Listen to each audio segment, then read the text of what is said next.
तो प्यारे बच्चों, ढेर सारी बातें हमने कर ली, हमने जान लिया कि नीट कैसे क्रैक करना है, सारी स्ट्रेटजी हम समझ गए और बहुत सारा मोटिवेशन भी हो गया। तो अब हम स्टार्ट करते हैं एक प्यारा सा chapter, that is biological classification. ठीक है, इसमें हम पढ़ेंगे क्या, क्यों ये चैप्टर पढ़ना इंपॉर्टेंट है, क्यों एनसीईआरटी ने ये चैप्टर इंक्लूड किया है, ये पहले हम समझते हैं। ठीक है, इससे कितने क्वेश्चन आते हैं बच्चे, आपको पता है कितने क्वेश्चन आते हैं नीट में? नीट में इसका कितना वेटेज है बच्चे? 2 क्वेश्चन आते हैं। 2 क्वेश्चन का मतलब समझते हैं 8 marks. 8 marks is very very important. एक एक मार्क्स से बच्चे बहुत पीछे हो जाते हैं। 1 मार्क्स से आपका एम्स में सिलेक्शन हो सकता है और 1 मार्क्स पीछे रह गए तो नहीं भी हो सकता। तो 8 नंबर तो बच्चे बहुत ज्यादा मायने रखता है। ठीक है, तो हमको ये 8 मार्क्स लेके रहना है। अब हम समझते हैं कि बायोलॉजिकल क्लासिफिकेशन हम पढ़ें क्यों। हर चैप्टर से पढ़ने से पहले आप पूछिए कि ये चैप्टर क्यों पढ़ना है, ये चैप्टर हमें कहाँ काम आएगा भाई, क्यों पढ़ना है, एनसीईआरटी ने क्यों डाला है। बायोलॉजिकल क्लासिफिकेशन का मतलब है बच्चे कि किसी भी ऑर्गेनिज्म को क्लासिफाई करना कि वो किस ग्रुप का है। ठीक है, वो मोनेरा है, प्रोटिस्टा है, फंगी है। आप साइंस के स्टूडेंट हैं, ठीक है, साइंस के स्टूडेंट हैं और आप कहीं जा रहे हैं, आपको मिल जाता है मशरूम, तो आप उसको क्या बोलेंगे, प्लांट बोलेंगे या एनिमल बोलेंगे? फंगाई में आएगा। फंगाई में आएगा। ठीक है, अब देखिए कुछ ऐसे होते हैं जो है तो मतलब बैक्टीरिया, लेकिन वो है प्लांट की तरह। ठीक है, कुछ ऐसे आपको प्रोटिस्टा में मिलेंगे जो एनिमल की तरह होंगे, लेकिन ना तो वो एनिमल है ना ही प्लांट है। समझ गए? तो हम इस चैप्टर में क्या पढ़ते हैं, क्लासिफिकेशन। क्लासिफिकेशन क्या होता है बच्चे? Classification is the grouping is the grouping of organism. कैसे करते हैं क्लासिफिकेशन, कोई बताएगा? आप पढ़ चुके हैं chapter 1 on the basis of की सिमिलैरिटी एंड डिसिमिलैरिटी को एक साथ the basis of similarity and dissimilarity, similarity and dissimilarity. Ma'am आपने भी बताया था, एक और बार बता दो। अच्छा कोई बात नहीं। बायोलॉजिकल क्लासिफिकेशन क्या होता है? बायो मतलब लाइफ, ठीक है, तो लाइफ का हम क्लासिफिकेशन करते हैं, मतलब ऑर्गेनिज्म का क्लासिफिकेशन करते हैं कि वो किस ग्रुप में, क्या वो प्लांट है, क्या वो बैक्टीरिया है, क्या वो एनिमल है, क्या वो फंगाई है, वो है क्या। तो हम उसको पहचानते कैसे हैं? हम उसको पहचानते हैं जब हम उनकी सिमिलैरिटी पढ़ लेते हैं, जब हम उनकी डिसिमिलैरिटी पढ़ लेते हैं, उनके बारे में डिटेल पढ़ लेते हैं। जैसे अभी आपको इतना ज्ञान हो गया है कि आप एक प्लांट को देखकर बता सकते हैं कि ये प्लांट है, कि किसी प्लांट को देख के बोल देते हैं कि ये एनिमल है, या किसी कुत्ते को देख के बोल देते हैं कि ये प्लांट है, नहीं। हमको इतना पता है, अगर आपको किसी बच्चे ने बोला कि मुझे किसी कीड़े ने काट लिया, तो आप एज्यूम कर सकेंगे कि वो कीड़ा कैसा होगा, कैसा दिखता होगा वो कीड़ा, है ना। ऐसा तो नहीं कि उसका मुंह आपके जैसा होगा और शरीर कीड़े जैसा होगा, ऐसा नहीं। आप एज्यूम कर पाएंगे कि वो कैसा दिखता होगा। तो ये किसकी देन है बच्चे? बायोलॉजिकल क्लासिफिकेशन की देन है। ठीक है, ओके। तो बायोलॉजिकल क्लासिफिकेशन सबसे पहले शुरू किसने किया था? किसने किया था? एरिस्टोटल। आपको पता है एरिस्टोटल कौन है? Greek philosopher. ग्रीक फिलोसोफर है, ये मेटाफिजिशियन है, ये जूलॉजिस्ट है, ये बॉटनिस्ट है, ये मतलब लॉ इन्होंने दिया है, इन्होंने साइकोलॉजी दी है, बहुत कुछ दिया है। एंड ये जो थे, ये कौन थे? अलेक्जेंडर द ग्रेट के गुरु थे, टीचर थे, ये teacher of Alexander the great, जिसको आप क्या बोलते हैं? सिकंदर, सिकंदर, है ना, अलेक्जेंडर द ग्रेट। और ये बच्चे फादर ऑफ बहुत सारी चीज है, ठीक है, फादर ऑफ बायोलॉजी हैं, फादर ऑफ जूलॉजी आप बोल सकते हैं, फादर ऑफ साइकोलॉजी बोल सकते हैं, ओके, साइकोलॉजी बोल सकते हैं, फादर ऑफ मेटाफिजिक्स बोल सकते हैं। ये बहुत ही महान है, मेटाफिजिक्स, ये बहुत ही महान थे। और इनके इनके जो टीचर थे वो कौन थे? प्लेटो। प्लेटो का नाम सुना है कभी? No ma'am. ठीक है, हाँ। तो बच्चे इन्होंने एरिस्टोटल ने क्लासिफाई किया सबसे पहले मैम प्लेटो कौन ऑर्गेनिज्म। थे? प्लेटो बच्चे इनके गुरु, एरिस्टोटल जो है ना, अरस्तु, इनको हम हिंदी में क्या बोलते हैं, एरिस्टोटल को अरस्तु। ठीक है, कभी मैं आपको इनकी स्टोरी बताऊंगी, बहुत अच्छी स्टोरी है।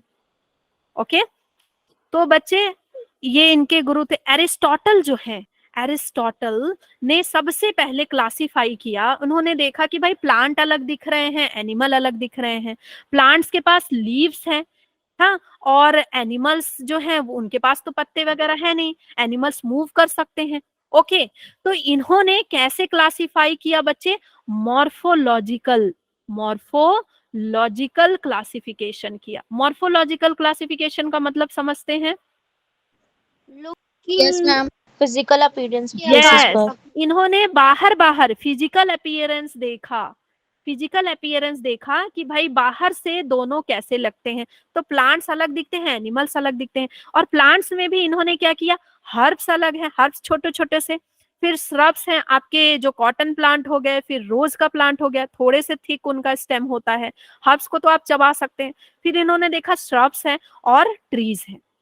ओके, प्लांट और एनिमल को क्लासिफाई किया किसने, एरिस्टोटल ने। मॉर्फोलॉजिकल क्लासिफिकेशन किया, प्लांट को बोला 3 पार्ट में है, हर्ब्स, सर्ब्स एंड ट्रीज। और एनिमल को 2 पार्ट में डिवाइड किया कि कौन कौन से फॉर्म में, जो जिनके पास आरबीसी था और जिनके पास आरबीसी नहीं था।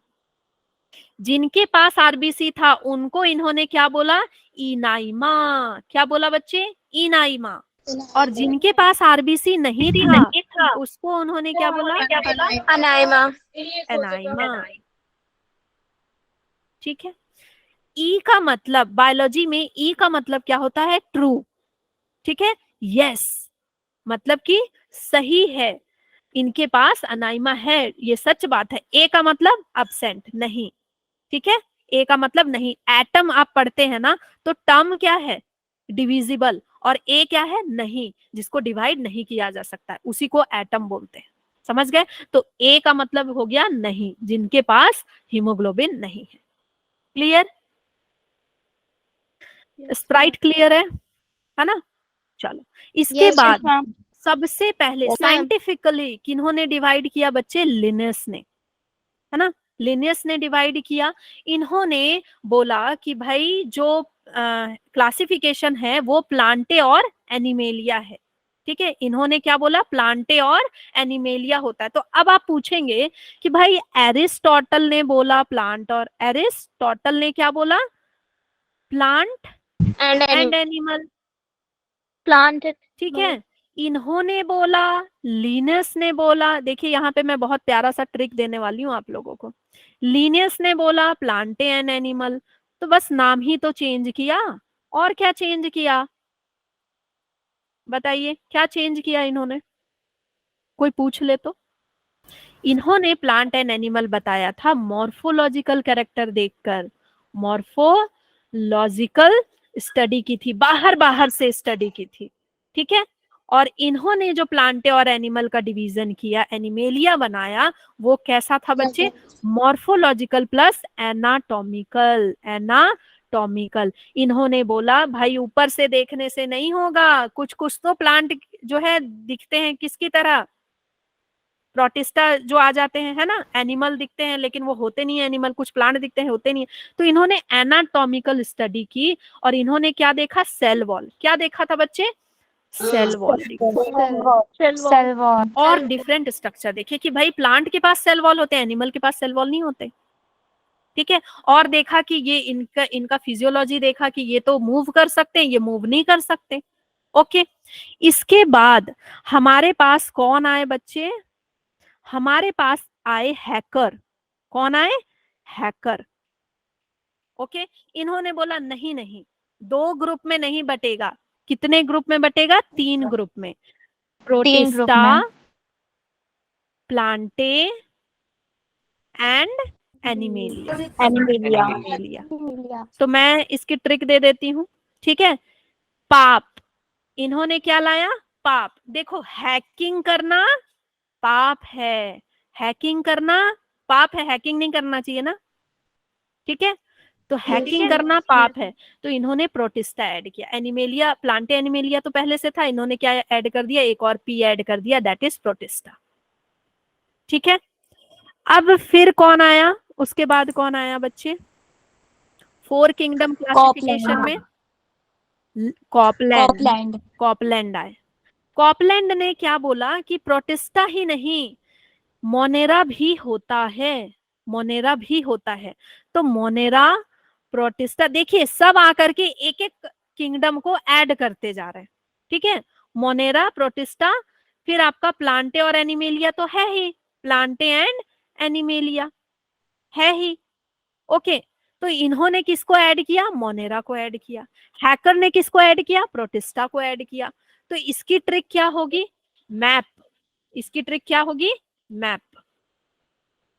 भाई लैंड का क्या होता है, मैप होता है। लैंड का क्या होता है, मैप होता है। तो जब भी आपको एमसीक्यू आएगा कि मोनेरा किसने दिया और ये सारे नाम होंगे, तो आपको याद आ जाएगा ना, एम किसने ऐड किया था, ऐप बना है ना, मैप बना, तो लैंड, लैंड का मैप। तो जहां लैंड लिखा होगा वो हो गया। ठीक है, उसके बाद कौन आए बच्चे, उसके बाद कौन आए, विटेकर। कौन आए, RH विटेकर आए, RH विटेकर आए। इन्होंने क्या दिया, 5 किंगडम क्लासिफिकेशन। ओके, इन्होंने फिर और किसको ऐड कर दिया भाई, फंगाई को भी ऐड कर दिया। ठीक है, इन्होंने फंगाई को भी ऐड कर दिया, प्लांटे एंड एनिमेलिया। और RH विटेकर का ही हम पढ़ते हैं डिटेल में। इसके बाद एक और साइंटिस्ट थे जिनका नाम था कार्ल वूज। क्या नाम था, कार्ल वूज। इन्होंने 6 किंगडम क्लासिफिकेशन दिया, डोमिनेंस। ठीक है, 6 किंगडम क्लासिफिकेशन। इन्होंने बोला भाई मोनेरा जो है ना, मोनेरा में एक और चीज ऐड होगी। वो क्या ऐड होगी बच्चे, वो क्या ऐड होगी बताइए, किसी को पता है, मैम आर्किया। आर्किया। इन्होंने बोला कि धरती पहले आग का गोला थी, धरती पहले आग का गोला थी, बिल्कुल लिपट से जल रही थी, है ना, बॉल ऑफ फायर। उसके बाद क्या हुआ कि जो आर्किया हैं वो बाकी बैक्टीरिया से बिल्कुल अलग है, क्योंकि इनके पास एक अलग तरह की पावर है, वो पावर हम पढ़ेंगे। आर्किया को ऐड किया प्लस बाकी 5 किंगडम, तो हो गए 6 किंगडम। और इन्होंने ही 3 डोमेन दिया। 3 डोमेन में बच्चे कंफ्यूज होते हैं। 3 डोमेन दिया, 3 डोमेन क्या हो गए बच्चे, कि सबसे पहले आर्किया बताया कि एक आर्किया ग्रुप का बैक्टीरिया होता है जो सबसे पहले आया, सबसे पहले। हम बोलते हैं ना आर्कियोलॉजिस्ट, जो पुरानी बातों को पढ़ता है। ठीक है, तो आर्किया सबसे पहला बैक्टीरिया, सबसे पहला जो ऑर्गेनिज्म आया वो आर्किया। उसके बाद ट्रू बैक्टीरिया आए जिसको हमने यू बैक्टीरिया बोला। ठीक है, दूसरा डोमेन ये। और तीसरे डोमेन में इन्होंने बाकी 5 किंगडम को, बाकी सबको रख दिया। ठीक है, बाकी किसको रखा, प्रोटिस्टा, फंगी, प्लांटे, एनिमेलिया। ठीक है, क्यों रखा, क्योंकि ये सारे के सारे क्या हैं, यूकैरियोट्स हैं, यूकैरियोट्स हैं। तो बच्चे 3 डोमेन में, बच्चे 3 डोमेन में हमने क्या देखा, क्या देखा बच्चे 3 डोमेन में, हमने देखा कि 3 डोमेन में आर्किया है, यू बैक्टीरिया है, और हमारे पास यूकैरियोट्स हैं, यूकैरियोट्स हैं। ठीक है, और ये दोनों क्या होते हैं, प्रोकैरियोट्स होते हैं। मैम 3 डोमेन में मोनेरा कहाँ आएगा? ठीक है, मोनेरा बच्चे यही मोनेरा है, यू बैक्टीरिया इज मोनेरा। ठीक है, यू बैक्टीरिया ही क्या है, मोनेरा है, बैक्टीरिया है ना ये। ओके, तो आर्किया को अलग कर दिया, यू बैक्टीरिया को अलग कर दिया, और प्रोटिस्टा, फंगी, प्लांटे, एनिमेलिया को एक साथ कर दिया। तो ये हो गए ना 6, ये इधर 4, ये 5 और ये 6, टोटल कितने हो गए, 6 किंगडम हो गए। 6 किंगडम को ही किस में डिवाइड किया गया बच्चे, 6 kingdom is divided into 3 domain. Is this clear? Yes, ma'am. Ma'am, please explain once more time. There was some error in my network. Okay, no problem. चलो, six kingdom classification Carl Woese ने दिया था। Karl Woese ने बोला कि भाई आप जो बात कर रहे हैं ना मोनेरा की, मोनेरा में जो आर्किया आपने प्लेस कर दिया है विटेकर भाई साहब, आर्किया अलग होना चाहिए, आर्किया को अलग करो, क्योंकि आर्किया सबसे पहले आया था और आर्किया में यू बैक्टीरिया जैसी कोई बात नहीं है, आर्किया बहुत ज्यादा टॉलरेंस है, ठीक है, उसकी बात ही अलग है, वो सबसे पहले आया भगवान है वो। तो आर्किया को इन्होंने क्या किया, अलग कर दिया, फिर यू बैक्टीरिया को अलग कर दिया, मतलब मोनेरा हो गया एक तरह से, और बाकी जितने थे प्रोटिस्टा, फंगी, प्लांटे, एनिमेलिया, इनको एक ग्रुप में रख दिया जिसको बोल दिया यूकैरियोट्स, ठीक है, 3 डोमेन में बांट दिया। Is this clear now? Yes ma'am, चलो थैंक ठीक यू। है, इसी को मैंने बच्चे यहाँ पे लिख दिया है, आप पढ़ लीजिए। अब हम आ जाते हैं यहाँ, ये स्लाइड आपको बिल्कुल ध्यान से सुनना है, बहुत मजा आएगा सुनने में, ठीक है, तो बहुत ध्यान से सुनना है बच्चे आपको। 5 किंगडम क्लासिफिकेशन किसने दिया था, विटेकर ने दिया था। तो सबसे पहला क्वेश्चन आता, who gave the 5 kingdom classification? So R H. Whittaker ने दिया था। 5 एनाटॉमिकल का मतलब होता है बच्चे कि आपका जो स्ट्रक्चर है ना, बॉडी का स्ट्रक्चर, आप में सेल मेम्ब्रेन है, सेल है, साइटोप्लाज्म है, ये सब एनाटॉमिकल स्ट्रक्चर, क्या क्या आपका स्ट्रक्चर है, ठीक है। फिजियोलॉजिकल होता है उसके अंदर का फंक्शन, उसके अंदर काम कैसे होता है, ठीक है। हाँ, तो विटेकर ने दिया था, ये क्वेश्चन आता है। उसके बाद क्या क्वेश्चन आता है, what are the basis on which Whittaker divided organism into 5 kingdom? Whittaker ने कैसे बांट दिया, हिम्मत कैसी हो गई उनकी कि बांट दिया। जैसे मान लो मैं 5 ग्रुप में आप सभी बच्चों को बांटना चाहती हूँ, ठीक है, आप सभी बच्चों को मैं 5 ग्रुप में बांटना चाहती हूँ, तो मैं क्या करूंगी कि मैंने एक क्राइटेरिया बना दिया कि कौन बच्चा रेगुलर रहता है, दूसरा क्राइटेरिया बना दिया कि कौन बच्चा अच्छा है पढ़ने में, बहुत ब्रिलियंट है, तीसरा क्राइटेरिया बना दिया कि कौन बच्चा बिल्कुल नीट को लेके डिवोटेड है, क्राइटेरिया बना दिया। अब मेरे को डिवीजन करना आसान हो जाएगा, है ना, या फिर कौन लड़का है कौन लड़की है, ऐसे डिवाइड कर दिया। ओके, तो वैसे ही विटेकर ने कुछ बेसिस लिए, कुछ पैरामीटर्स लिए जिससे उन्होंने डिवाइड किया। उन्होंने क्या देखा था, क्या क्या स्टडी किया, सेल टाइप, सब इनके पास सेल कैसा कैसा है, सेल वॉल देखा, ऑर्गन देखा, मोड ऑफ न्यूट्रिशन देखा, ठीक है, और फाइलोजेनेटिक स्टडी की। फाइलोजेनेटिक स्टडी क्या होती है, आपकी इवोल्यूशन। आवाज नहीं आ रही। मेरी वॉइस जा रही है बच्चे, मेरा तो नेट बहुत अच्छा चल रहा है, जा रही है ना मेरी वॉइस? Yes ma'am. हाँ मेरी वॉइस आ रही है बच्चे, चलिए ओके। तो सबसे पहले सेल टाइप हम देखते हैं, ओके। हाँ, इससे पहले मैं आपको याद करा दूं, ये Monera, protista, fungi, Plantae, animalia, 5 kingdom क्या थे, Monera, protista, fungi, Plantae, animalia. अगर आपको ये पूरा चार्ट अच्छे से याद करना है, अगर आप चाहते हैं कि एक बार में सारे किंगडम याद हो जाएं, तो आपको इनको लाइन से याद करना पड़ेगा। तो इसकी ट्रिक क्या है, मम्मी पापा फिर planning for America, mummy papa फिर प्लान कर रहे हैं अमेरिका जाने की, मुझे नहीं ले जा रहे हैं, ठीक है, मम्मी पापा फिर प्लान कर रहे हैं अमेरिका जाने की, एक बार जा चुके, फिर प्लान कर रहे हैं अमेरिका जाने की, मुझे नहीं लेके जा रहे हैं। एम फॉर मोनेरा, ठीक है, मम्मी फॉर मोनेरा, पापा फॉर प्रोटिस्टा, फिर for fungi, plan for Plantae, और अमेरिका फॉर एनिमेलिया। क्या और लोगों को मेरी आवाज नहीं आ रही है? मैम हमें आ रही है। Ma'am ma'am it is clear. भाई इतना हाई लेवल का मैंने माइक लगा के रखा है, आवाज नहीं आ रही है? मैम आ रही है, क्लियर है। चलिए ठीक है, ये क्लियर हो गई। हाँ, तो अब मुझे ये बताइए, यहाँ तक आप लोगों को समझ में आ गया और ट्रिक्स मजेदार लग रही है तो थम्स अप भेज दो भाई, है ना, थम्स अप भेजा करो, थोड़ा एटीपी मिलते रहना चाहिए। हाँ हाँ, चलो ठीक है ठीक है ठीक है, शौकीन, मिश्रा, अरबाज, सालो, चलो ठीक है ठीक है ओके। अब हम बात करते हैं सबसे पहले सेल टाइप की। इन्होंने क्या देखा कि इन सब के सेल टाइप की स्टडी की उन्होंने, ओके। इन्होंने देखा कि मोनेरा में, मोनेरा क्या है, प्रोकैरियोटिक है, उनका सेल क्या है, प्रोकैरियोटिक। प्रोकैरियोटिक का मतलब क्या होता है बच्चे? प्रो का मैम पुराने सेल्स होते नहीं होता। Nucleus Yes. Nuclear ma'am classify nucleus बीच में नहीं होता, सब डीएनए सब फैले हुए होते हैं। बिल्कुल चली गई थी। चलो, जिन बच्चों को पता है बहुत अच्छे, जिनको नहीं पता है मैं फिर से बता देती हूँ। प्रो का मतलब होता है बच्चे, प्रो का मतलब होता है बिफोर, ठीक है। और करियोट्स का मतलब होता है बायोलॉजी में, करियोट्स कहीं भी वर्ड देखो तो करियोट्स का मतलब क्या होता है, न्यूक्लियस। तो ऐसे ऑर्गेनिज्म जो न्यूक्लियस, प्रॉपर न्यूक्लियस बनने से पहले आए, वो क्या है, मोनेरा है। इनके पास न्यूक्लियस नहीं है एंड न्यूक्लियर मेम्ब्रेन भी नहीं है। तो भाई न्यूक्लियर मेम्ब्रेन नहीं है इसलिए तो न्यूक्लियस नहीं बन पाया, है ना।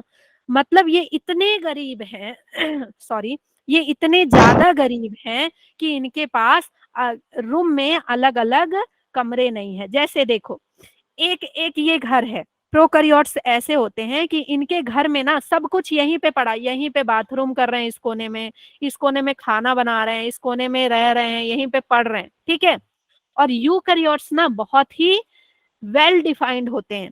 उनका एक रूम होता है जिसमें इंपॉर्टेंट जेनेटिक मटेरियल होती है उनकी, एक रूम होता है जहाँ पे खाना बनाते हैं, एक रूम होता है जहाँ पे उनका प्रोटीन बन रहा है। तो सारा उनका क्या होता है, बहुत सारे ऑर्गेनलीज होते हैं और ऑर्गेनलीज के चारों ओर क्या होते हैं, वॉल होते हैं, मेम्ब्रेन होते हैं। लेकिन प्रोकैरियोट्स के पास क्या होते हैं बच्चे, बेचारा गरीब होता है। प्रोकैरियोट्स बहुत गरीब होता है, भगवान ने इसको न्यूक्लियस नहीं दिया, न्यूक्लियर मेम्ब्रेन नहीं दिया, तो इसके जो जेनेटिक मटेरियल ऐसे ही साइटोप्लाज्म में पड़े रहते हैं, कोई भी आएगा चुरा के ले जाएगा, है ना। लेकिन हमारे जो जेनेटिक मटेरियल किसके अंदर रहते हैं बच्चे, न्यूक्लियस के अंदर रहते हैं। और nuclear membrane, double layer nuclear membrane में ये इसको हम लॉक करके रखते हैं। इज दिस क्लियर, ठीक है। तो मोनेरा जो थे, उनके जो सेल थे वो प्रोकैरियोटिक टाइप के सेल थे, मतलब इनके पास ना तो न्यूक्लियस था ना ही न्यूक्लियर मेम्ब्रेन था। फिर उसके बाद भगवान को थोड़ी दया आई, भगवान ने बोला चलो ठीक है, बाकी सेल मेम्ब्रेन नहीं दे रहा हूँ, चलो ठीक है यूकैरियोट्स बना देता हूँ, न्यूक्लियस मेम्ब्रेन दे देता हूँ। एक न्यूक्लियस हो गया इनके पास, ठीक है। उसके बाद आकर के जितने भी आगे आए, एक बार जब भगवान ने दे दिया तो भगवान वापस नहीं ले रहे हैं। बाकी सारे क्या हैं बच्चे, यूकैरियोटिक है, बाकी सारे क्या हैं, यूकैरियोटिक हैं। एक बार भगवान ने दे दिया कि चलो मैंने न्यूक्लियस दे दिया, न्यूक्लियर मेम्ब्रेन दे दिया, तो अब वो वापस नहीं ले रहे। उन्होंने बोला बाकी सारे अब क्या होंगे, तथास्तु यूकैरियोटिक होंगे। किसी को कोई दिक्कत यहाँ नहीं। मैम एक बार एट्रीब्यूट समझा दो। एट्रीब्यूट्स मतलब बच्चे कि क्या बेसिस था, किस बेसिस पे इन्होंने डिवाइड किया। तो सबसे पहले क्या बोला कि मैं सेल टाइप के बेसिस पे मैं डिवाइड करूंगा। मैं बताता हूं ना कि सेल टाइप इनका अलग अलग है। मोनेरा का सेल टाइप क्या है, प्रोकैरियोटिक है, बड़े गरीब हैं इनके सेल, और बाकी जो सेल हैं वो कैसे हैं, यूकैरियोटिक, ठीक है। अब देखो, फिर इन्होंने बोला मैंने सेल वॉल की भी स्टडी की है। जो मोनेरा है उनके सेल वॉल, उनके पास सेल वॉल होती है, और सेल वॉल पॉलीसेकेराइड और अमीनो एसिड की बनी होती है, ठीक है, जिसको हम साथ में क्या बोलते हैं, पेप्टिडोग्लाइकन बोलते हैं, पेप्टिडोग्लाइकन बोलते हैं। इनकी सेल वॉल किसकी बनी हुई होती है, पेप्टिडोग्लाइकन की बनी हुई होती है, ओके। और प्रोटिस्टा में या तो प्रेजेंट होगा या तो प्रेजेंट नहीं होगा, या तो प्रेजेंट होगा या तो प्रेजेंट नहीं होगा। किसी किसी में प्रेजेंट होता है, किसी में प्रेजेंट नहीं होता। जिसमें प्रेजेंट नहीं होता है उसमें पेलिकल पाया जाता है। अगर नहीं है प्रेजेंट, नॉट प्रेजेंट, तो उसकी जगह पे क्या होता है बच्चे, एक प्रोटीन का लेयर होता है जिसको हम पेलिकल बोलते हैं, ठीक है। फिर इन्होंने बोला कि अब देखो भगवान ने सबसे पहले क्या किया, मोनेरा में बहुत ही हार्ड सेल वॉल दिया। क्यों दिया पेप्टिडोग्लाइकन का सेल वॉल, कि भाई इनको हार्श कंडीशन में रहना। अभी पृथ्वी आग का गोला है, धीरे धीरे ठंडी हो रही है, अभी एनवायरमेंट बहुत गर्म है या तो बहुत ज्यादा ठंडा है कहीं, तो इनको ऐसी कंडीशन में सरवाइव करना है, तो इनको क्या दिया, बहुत ही टफ सेल वॉल दिया, ठीक है। फिर धीरे धीरे आपका जो एनवायरमेंट है वो कूल होते गया, एनवायरमेंट कूल होते गया, तो यहाँ पे सेल वॉल किसी के पास दिया है, किसी को नहीं दिया है, ठीक है। फंगाई में फंगाई ने सेल वॉल मांगा, बोला भगवान सेल वॉल दे दीजिए, अभी भी मौसम इतना अच्छा नहीं हुआ है। तो इनकी जो सेल वॉल होती है किसकी बनी हुई होती है बच्चे? काइटिन की। इनकी जो सेल वॉल होती है किसकी होती है? काइटिन की। ओके, उसके बाद प्लांटे में आए। प्लांट के पास भी सेलुलोज की सेल वॉल होती है। अच्छा, प्लांट के पास सेल वॉल देने का क्या रीजन है? भगवान ने क्यों दिया सेल वॉल? चलो तुमको सेल वॉल दे दिया, क्यों दिया? मैम क्योंकि वो मैम, बाहर क्योंकि रहते हैं हार्श प्लांट उनको प्लांट बचाने अपने आप को Yes. प्रोटेक्ट कर सकता है। हाँ, फॉर प्रोटेक्शन। भाई ये दिन रात बेचारे एक ही जगह पे खड़े रहते हैं, एक ही जगह पे आंधी तूफान आ रही है, आप उस पे कुल्हाड़ी मार रहे हो, तो भाई इनके पास अगर नहीं रहेगा तो ये इनके पास घर थोड़ी है कि छुप जाएंगे। लेकिन आगे चल के एनिमेलिया में आते आते, एनिमेलिया के पास आते आते क्या हुआ? एनिमेलिया मोटाइल थे, हम क्या होते हैं? मोटाइल होते हैं। हमारे पास क्या होता है? घर होता है, तो हम तो भाई छुप सकते हैं जाके। तो भगवान ने बोला तुमको जरूरत नहीं है, लाओ लाओ सारा सेल वॉल वापस करो। ठीक है, तो इनसे सेल वॉल, इनको सेल वॉल दिया ही नहीं। जाओ घर में ईंटों का सेल वॉल बनाओ। ठीक है, is this clear? Yes ma'am. Yes, ma'am. ठीक है बच्चे, तो जब जो हम सेलुलोज को रखते वो वाला बता दो। सेलुलोज, बच्चे मैंने ये बोला कि प्लांट के पास जो सेल वॉल होता है वो किसका बना होता है? सेलुलोज का बना होता है। ठीक है, होमोपॉलीसेकेराइड होता है, ये आप बायोमोलिक्यूल में पढ़ेंगे। सेलुलोज का बना होता है। क्यों भगवान ने इनको सेल वॉल दिया? क्यों इनके पास सेल वॉल है? ताकि इनको प्रोटेक्शन मिलती रहे स्टॉर्म से, आंधी से, तूफान से, पत्थर से, सबसे। ठीक है, और आप पानी डालते जाते हैं, पानी धड़ाधड़ पानी डालते जा रहे हैं, अब उनका सेल वॉल अगर नहीं होगा तो सेल तो बर्स्ट हो जाएगा, है ना? बर्स्ट हो जाएगा ना, बिल्कुल एब्जॉर्ब करते करते। तो उसके लिए भी इनके पास क्या है? सेल वॉल है। ये आपको थप्पड़ तो नहीं मार सकते ना, कितना पानी डाल रहा है, नहीं बोल सकते ना, ऐसा तो बोल नहीं सकते। तो इनको भगवान ने बोला चलो ठीक है, सेल वॉल देना जरूरी है, नहीं तो इंसान तो आतंक मचा देंगे। ओके, अब देखो, हाँ, अब ये हम कैसे स्टडी कर रहे हैं बच्चे? हम स्टडी कर रहे हैं फाइलोजेनेटिक। फाइलोजेनेटिक स्टडी क्या होती है? इवोल्यूशन देख रहे हैं हम, कि सबसे पहले देखो, मैं इवोल्यूशन के तौर पे पढ़ा रही हूँ। मोनेरा आया, मोनेरा जो था गरीब था, उसके बाद धीरे धीरे सब अमीर होते गए, यूकैरियोटिक होते गए। फिर मोनेरा जो था उसके पास सेल वॉल थी, हाँ उसके पास बहुत हार्ड सेल वॉल थी। फिर धीरे धीरे सेल वॉल की क्वालिटी घटती गई और फिर लास्ट में सेल वॉल हटा ही दिया गया। तो हम इवोल्यूशन पढ़ रहे हैं कि नहीं?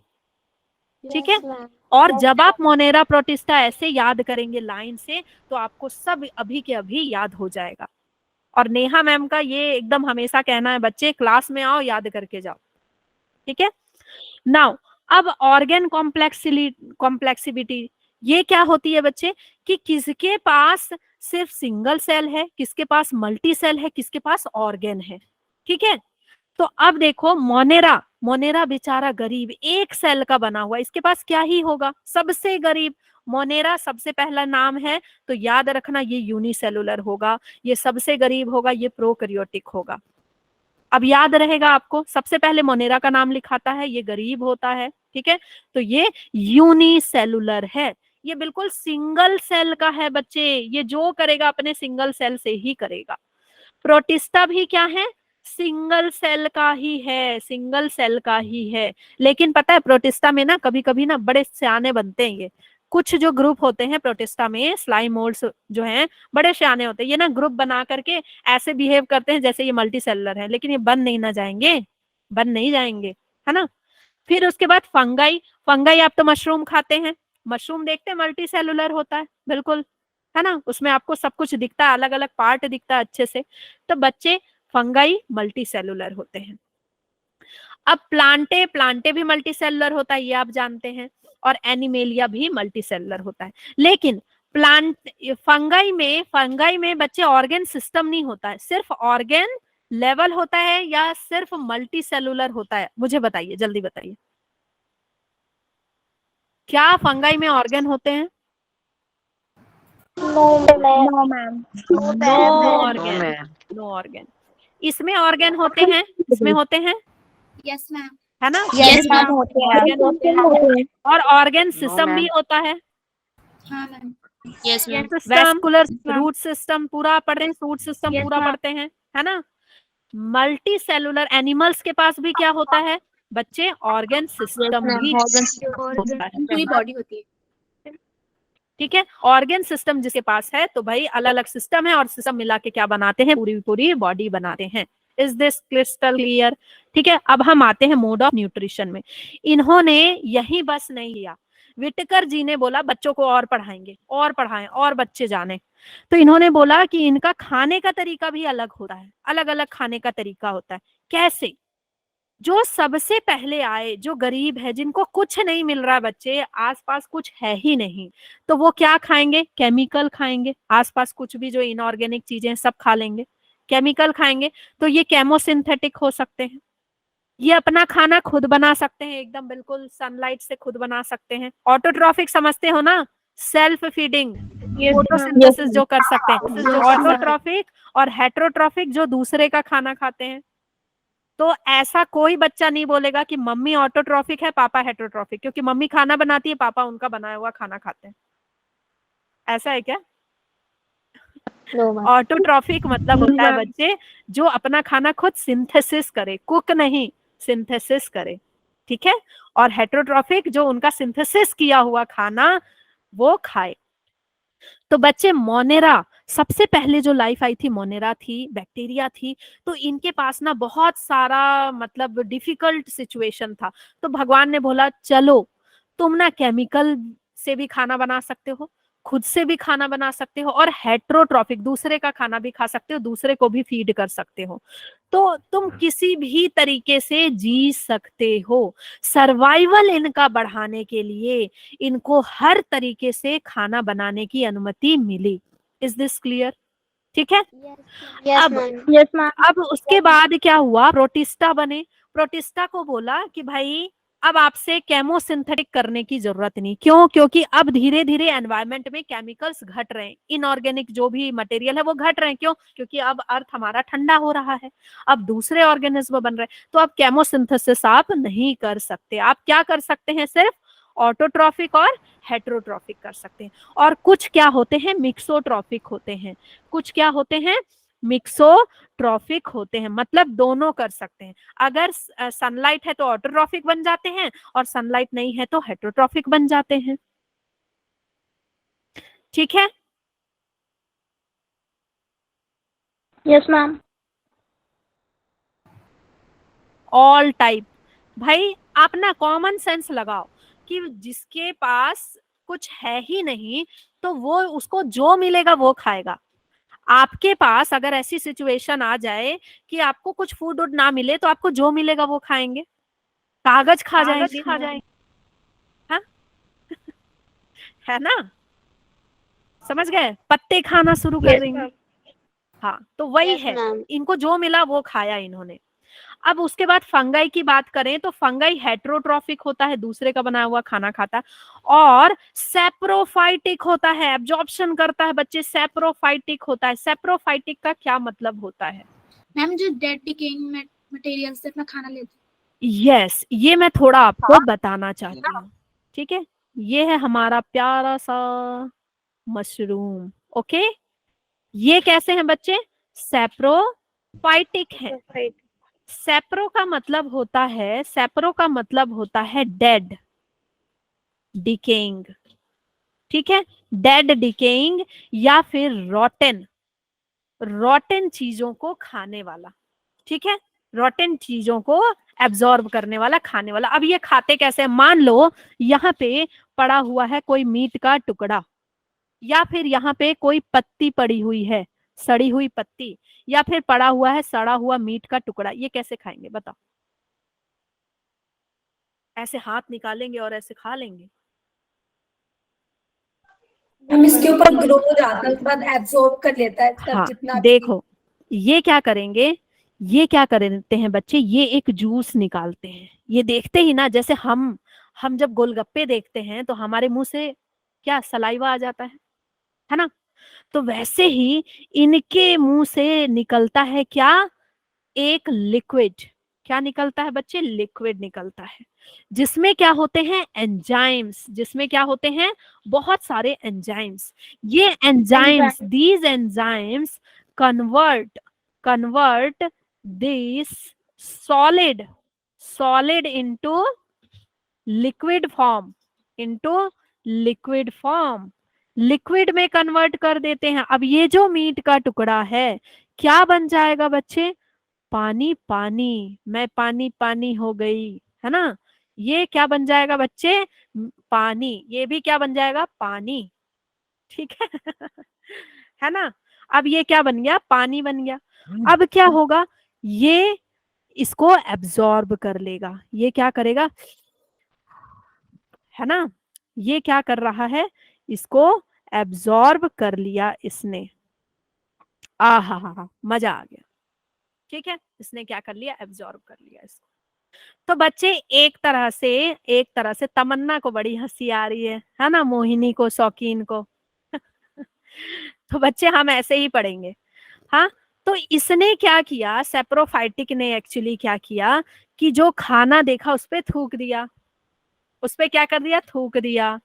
और उसको अपनी उसकी थूक में इतनी ताकत थी कि उसने क्या किया? उसको लिक्विड बना दिया, सॉलिड को लिक्विड बना दिया, और फिर उसको क्या किया? पी लिया। तो इसको क्या लगा बच्चे? यम्मी। इसको क्या लगा? यम्मी। क्लियर यस है मैम। ना बच्चे? चल,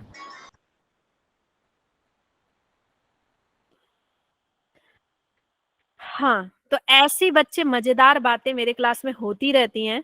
तो आप ना अगर कभी भी ये सोचोगे अरे अभी मजा नहीं आ रहा, छोड़, पता चला आप छोड़े उसी समय वो बात हो गई और आपने मिस कर दिया। क्योंकि देखो पढ़ाई ऐसी है कि कभी आपको अच्छी लगेगी, कभी ये पीक ऐसे ऐसे जाता है पढ़ाई का, है ना, ऐसे नहीं जाता। ऐसे ऐसे पीक पता है किसका जाता है? इंस्टा की रील का, यूट्यूब के रील का। इसका पढ़ाई का पीक ऐसे ऐसे जाता है। तो कभी अच्छा लगेगा, कभी कम अच्छा लगेगा। तो ये आपको बच्चे बनाना है कि आपको कंसिस्टेंसी बनाए रखना, फोकस बनाए रखना। हाँ, वो बच्चे आप कभी नहीं लिख के आएंगे कि फंगाई थूक देता है। फंगाई स्पिट नहीं करता है, वो जूस निकालता है। ठीक है, वो मैंने आपको समझाने के लिए बोल दिया ताकि आपको याद मैम रहे। एक बार फिर से दिखा दो। हाँ, ठीक है, ओके। हाँ। आगे बढ़ जाए बच्चे, आगे बढ़ जाए। अच्छा, यही थे ना। हाँ, अब आते हैं, इनकी बात करते हैं, प्लांटे की। प्लांटे क्या है? ऑटोट्रॉफिक है। धूप में खड़े हो गए, खाना बना लिया एकदम। काश मैं भी ऐसा कर सकती तो कमाना नहीं पड़ता। ठीक है, तो प्लांटे क्या होते हैं बच्चे? ऑटोट्रॉफिक होते हैं, अपना खाना खुद बनाते हैं। और एनिमल्स क्या होते हैं? इनका खाना खा जाते हैं बनाया हुआ। और क्या होते हैं? होलोजोइक। होलोजोइक का मतलब क्या होता है? होल में डालना खाना। जो कॉम्प्लेक्स फूड लेते हैं और बॉडी के अंदर से कन्वर्ट करते हैं। हाँ हाँ, अब ma'am Digest holozoic, food inside the body. Yes, complex food को डायरेक्ट इंजेस्ट करना बच्चे। एक सेब को हम ऐसा थोड़ी करते हैं कि सेब पकड़ा, उस पर थूक दिया और फिर उसको पानी बदल दिया और उसको पी लिया। नहीं, हमें इतनी ताकत नहीं है। हम सेब को क्या करते हैं? काटते हैं, खाते हैं। उस कॉम्प्लेक्स फूड को पूरा एंगल्फ करते हैं बच्चे, पूरा का पूरा खाते हैं। ठीक है, तो उसी को बोलते हैं होलोजोइक न्यूट्रिशन। तो आई होप कि ये वाला स्लाइड आपको अच्छे से समझ में आ गया। तो बच्चे हमने क्या की? हमने फाइलोजेनेटिक स्टडी की, जेनेटिक स्टडी की। तो हमको फाइलोजेनेटिक स्टडी से क्या समझ में आया? इवोल्यूशन देखा कि जो सबसे पहले मोनेरा आया वो बहुत गरीब था, किसी तरह मुश्किल से जीता था, एक सिंगल सेल का था और हर तरह से खाना बना सकता था। फिर प्रोटिस्टा में केमोसिंथेटिक्स छीन लिया गया, वो सारे यूकैरियोटिक हो गए। ठीक है, तो ऐसे बच्चे अब आपको याद रहेगा। ओके, चलिए, हा मजा आ गया। चलिए बताइए, question time, quiz quiz quiz. Two kingdom classification did not differentiate between. Ma'am, D, all of the above. All of these. Ma'am All तीन। of टू किंगडम में तो Yes. कुछ था ही नहीं। these. Which of the following statement is incorrect? कौन सा incorrect है? सी। मैम ये क्वेश्चन पहले ही हो गया है। मैम ऑप्शन अच्छा, C, पहले C, कर C, चुके C, हैं। ओहो, C, Yes, ma'am. Okay, yes ठीक मैम। है, ठीक है। तो क्या मैं मोनेरा पढ़ा दूं? स्टार्ट कर दे रही हूँ, ठीक है। मोनेरा स्टार्ट करती हूँ, मजा आएगा। Yes ma'am. मोनेरा एकदम मनहूस, कुछ नहीं है इसके पास, बिल्कुल गरीब, ठीक है। This group includes all the bacteria having prokaryotic cell, सारे बैक्टीरिया इसके अंदर आते हैं। बैक्टीरिया मनहूस ही तो होते हैं अधिकतर, है ना। कुछ बैक्टीरिया अच्छे होते हैं, ज्यादातर बैक्टीरिया मनहूस होते हैं। इनके पास न्यूक्लियस नहीं होता, ये हमने पढ़ लिया। और बैक्टीरिया अलग अलग शेप के होते हैं। और बैक्टीरिया की सबसे खास बात क्या है पता है? मोनेरा की सबसे खास बात यूबिक्यूटस होते हैं। यूबिक्यूटस क्या होता है बच्चे, बताओ क्या होता है यूबिक्यूटस? ये सर्वव्यापी होते हैं। सर्वव्यापी समझते हैं? फाउंड अपना सारा काम खुद कर सकते हैं एवरीवेयर, एक ही सेल से। फाउंड एवरीवेयर, ठीक है। मैं यहाँ हूँ, वहां मैम ये हूँ, हर सभी जगह जगह पाए हूँ। जाते हैं। भाई आपके आंसू में, आपके मुंह में लाखों बैक्टीरिया हैं, आंसू में बैक्टीरिया, आपके गट्स में लाखों बैक्टीरिया हैं। भाई ये सब जगह है, मैं यहाँ भी हूँ, वहां भी हूँ, हर जगह हूँ, ठीक है। तो सुबह सुबह पूजा पाठ जो किया जाता है ना, जो धुआं वगैरह जलाया जाता है उन बैक्टीरिया को भगाने के लिए, कि हर जगह आप खाना ऐसे छोड़ देते बैक्टीरिया उसके ऊपर घूम रहा है, ठीक है।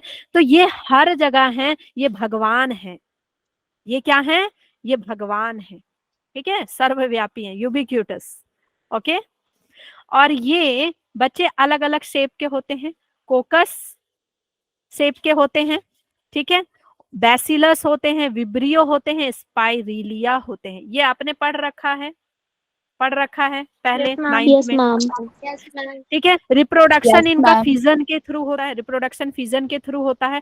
एंड जब ये गुस्सा हो जाते हैं तो स्पोर बनाते हैं। याद रखिएगा कि कोई भी अनफेवरेबल कंडीशन में, जब फेवरेबल कंडीशन नहीं होती है ना, तो गोलियां दागते हैं, ठीक है। ये क्या निकालते हैं? स्पोर्स निकालते हैं। स्पोर्स मतलब समझिए कि क्या निकाल रहे हैं? बंदूक से गोलियां निकाल रहे हैं, गुस्से में स्पोर्स निकाल रहे हैं, okay. Spore formation in the unfavourable condition. और जब ये खुश होते हैं तो ये क्या करते हैं? अपने आप को 2 टुकड़ों में बांट लेते हैं, ठीक है। खुशी खुशी अपना दान कर देते हैं। चलो, now different types of bacteria हम पढ़ रहे हैं। कॉकस की बात करते हैं, ठीक है। कॉकस की, कॉकस नॉन मोटाइल है, नॉन फ्लैजिलेटेड है, गोल गोल से छोटे छोटे स्फेरिकल शेप के होते हैं, स्फेरिकल शेप के, छोटे छोटे ओवल शेप के होते हैं। और जब ये अकेले पाए जाते हैं तो इसको मोनोकोकस बोलते हैं, 2 होते हैं तो डाइकोकस बोलते हैं, और अगर ये चेन बनाते हैं तो इसको स्ट्रेप्टोकोकस बोलते हैं, ठीक है। और अगर ये क्लस्टर बनाते हैं, बिल्कुल ग्रुप बनाते हैं ऐसा, ठीक है, तो इसको हम स्टेफाइलोकोकस बोलते हैं, ठीक है। और बैसिलस क्या होता है? बैसिलस मतलब ये इस तरह का structure, bacillus rod shape structure, rod shape structure, ये नॉन मोटाइल होते हैं। देखो, सबसे पहले कोई जो भी आएगा उसको भगवान दौड़ने तो नहीं सिखा देंगे। सबसे पहले जो भी ऑर्गेनिज्म आएगा बच्चे, वो दौड़ना नहीं जानेगा, ठीक है। तो जो कॉकस है वो नॉन मोटाइल होगा, बैसिलस भी नॉन मोटाइल होगा, अधिकतर थोड़े थोड़े मोटाइल होना शुरू हो गए। अब स्पाइरिलिया आया, जब स्पाइरिलिया आया तो इसको भगवान ने क्या दे दिया? बहुत सारे पैर दे दिए, चलो उड़ो, है ना। मतलब फ्लैजेला दे दिया इनको, आगे पीछे पूरा फ्लैजेला दे दिया इनको, ठीक है। तो इनके पास फ्लैजेला होते हैं, ओके। स्पाइरल शेप के होते हैं, आपके पास्ता शेप के होते हैं, स्पाइरल शेप के होते हैं, इलोंगेटेड होते हैं, ओके। या फिर आप इसको कॉर्क स्क्रू लाइक बोल सकते हैं। और नेक्स्ट है आपका विब्रियो, विब्रियो कॉमा शेप के होते हैं, और इनके पास एक फ्लैजेला हो सकता है। फिर भगवान ने देखा, अच्छा स्पाइरिलिया ने बड़ी बदमाशियां कर ली, स्पाइरिलिया ने क्या किया? बहुत बदमाशियां कर ली। भाई तुमको मैंने फ्लैजेला दिया तो तुम उड़ उड़ के सारे इंसान को परेशान कर रहे हो, सारे इंसान को परेशान कर रहे हो, कहीं भी पहुंच जा रहे हो। तो उनसे क्या किया? छीन लिया, छीन लिया फ्लैजेला। अब इनके पास या तो फ्लैजेला नहीं है या किसी किसी के पास एक ही फ्लैजेला है।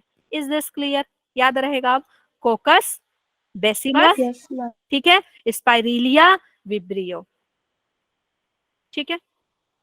मैम फ्लैजिला से ये मूवेबल होते हैं। हाँ, फ्लैजेला जिसके पास होता है तो मूव कर पाता है, जैसे स्पर्म, स्पर्म के पास क्या है, फ्लैजेला, वो मूव कर पा रहा है। इस फ्लैजेला जिसके भी पास होगा बच्चे वो मूव कर पाता है। फ्लैजेला इज फॉर लोकोमोशन, ठीक है। लाइक पैरामीडियम। हाँ ठीक है। नाउ अब हम बैक्टीरिया का स्ट्रक्चर देखेंगे। बैक्टीरिया का स्ट्रक्चर पढ़ चुके हैं आप? Yes ma'am. बच्चे बैक्टीरिया में आउटर मोस्ट लेयर होती है cell wall. Outer most layer होती है जिसको हम क्या बोलते हैं, ग्लाइकोकैलिक्स। जिसको हम क्या बोलते हैं बच्चे, ग्लाइकोकैलिक्स। मैं ऐसे लिखती हूँ, रुके। बैक्टीरिया की जो आउटर मोस्ट लेयर है, आउटर मोस्ट लेयर, इसको हम बोलते हैं क्या, ग्लाइकोकैलिक्स। ठीक है। ये ग्लाइकोकैलिक्स बच्चे दो तरीके से हो सकता है, दो तरीके से हो सकता है। या तो वो चिपचिपा होगा, स्लाइमी, स्लाइम बनाए हो ना चिपचिपा सा, ठीक है। या फिर ये हार्ड होगा, कैप्सूल फॉर्म करेगा, ठीक है। अगर ये स्लाइमी है इसका मतलब कि ग्लाइकोकैलिक्स सिर्फ किसका बना है, पॉलीसैकेराइड का बना है। किसका बना है बच्चे, सिर्फ और सिर्फ पॉलीसैकेराइड का बना है। और अगर ये कैप्सूल हार्ड है तो मतलब ये पॉलीसैकेराइड प्लस अमीनो एसिड का बना है, ठीक है बच्चे। ये इस तरह का होता है, ठीक है। अब जो कैप्सूल होता है ना वो ज्यादा अच्छा होता है। कैप्सूल इनको प्रोटेक्ट करता है, प्रोटेक्ट अगेंस्ट एंटी बैक्टीरिया। तो कुछ बैक्टीरिया ऐसे होते हैं ना कि आप कितना भी एंटीबायोटिक्स खा लो असर नहीं होता इन पे, ठीक है। कितना भी खा लो इन पे असर नहीं होता, क्यों, क्योंकि कैप्सूल है इनके पास। ओके। एंटीबैक्टीरिया से बचाता है और फिर वायरल अटैक से भी बचाता है। वायरस इतने बदमाश होते हैं कि इतने छोटे बैक्टीरिया को भी वो बीमार कर देते हैं, ठीक है। वायरस इतने बदमाश होते हैं कि इतने छोटे बैक्टीरिया तक को वो नहीं छोड़ते हैं बच्चे। अच्छा, मुझे ये बताइए कि वायरस लिविंग होता है कि नॉन लिविंग होता है? मैम जब वो बॉडी से बाहर होता है तो फिर वो नॉन लिविंग होता है, बट जब वो किसी समझ गई कि जब वो लिविंग के बॉडी में आ जाएं तो वो लिविंग हो जाते हैं, नॉन लिविंग में हो तो नॉन लिविंग। और ऐसे भी जब से कोविड आया है तब से वायरस के बारे में ज्ञान बहुत ज्यादा बढ़ गया है ना? Yes ma'am. लिविंग होने के लिए उन्हें डीएनए चाहिए होता है मैम। हाँ। फिर क्या है बच्चे, उसकी बॉडी में ये फ्लैजिलेटेड होते हैं। जो स्लाइमी होते हैं उनके पास फ्लैजिला होगा, और जो कैप्सूल होंगे, अब भाई उसने तो अपने ऊपर कवरिंग लगा ली तो फ्लैजिला कहाँ से निकलेगा, ठीक है। तो इनके पास फ्लैजिला नहीं होता, नो फ्लैजिला।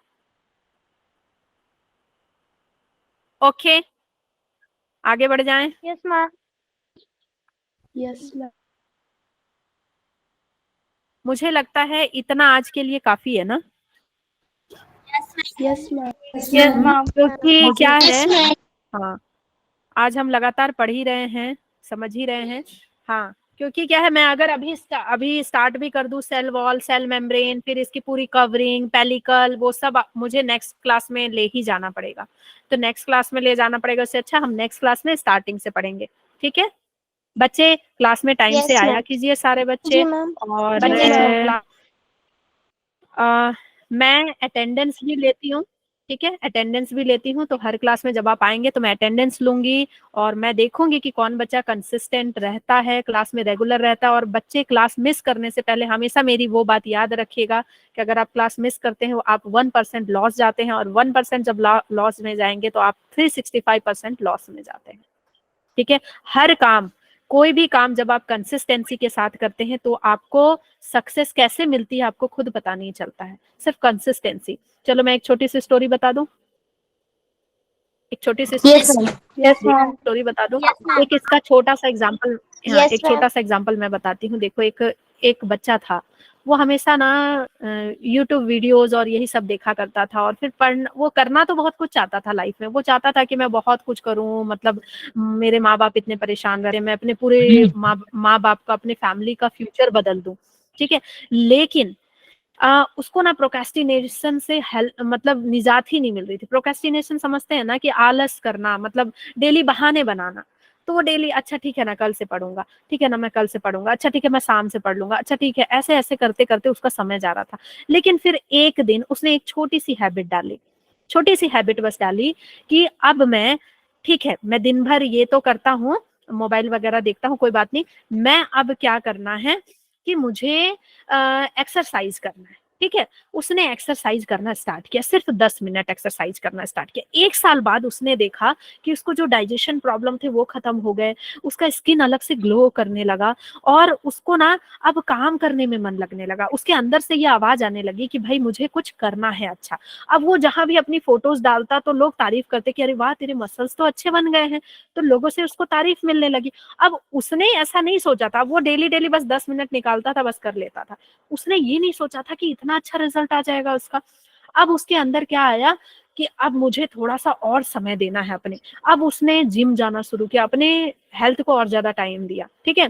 अब धीरे धीरे वो लोगों को टिप्स देने लगा कि कैसे हेल्थ बनाना है। फिर धीरे धीरे उसके लाइफ में अच्छी लड़कियां भी आ गई, ठीक है, बहुत ज्यादा वो फेमस हो गया, हाँ, पसंद होने लगे। और फिर क्या हुआ कि उसका काम में मन लगने लगा। उसका एक अपना ये बन गया कि मतलब उसने खुद अपना यूट्यूब चैनल बनाया कि मैं अब सबको ट्रेंड करूंगा। उसका अपना एक इंस्टीट्यूट बन गया जिसमें वो ट्रेनिंग देने लगा।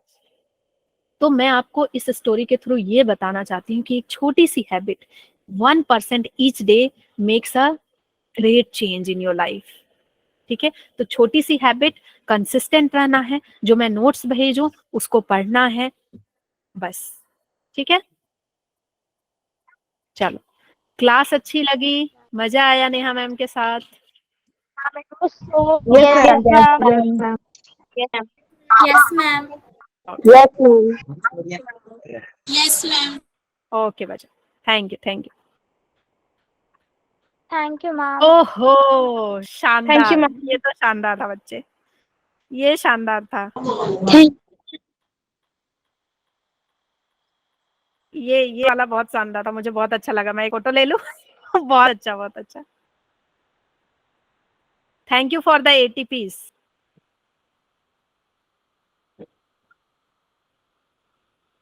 Thank you for the ATPs बच्चों।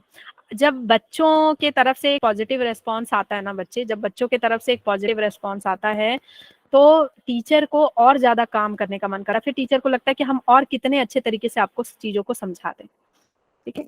आ हा, मजा आ गया। आज तो बरसात हो गई एकदम, बिल्कुल बरसात हो गई। हाँ बच्चे, बिल्कुल।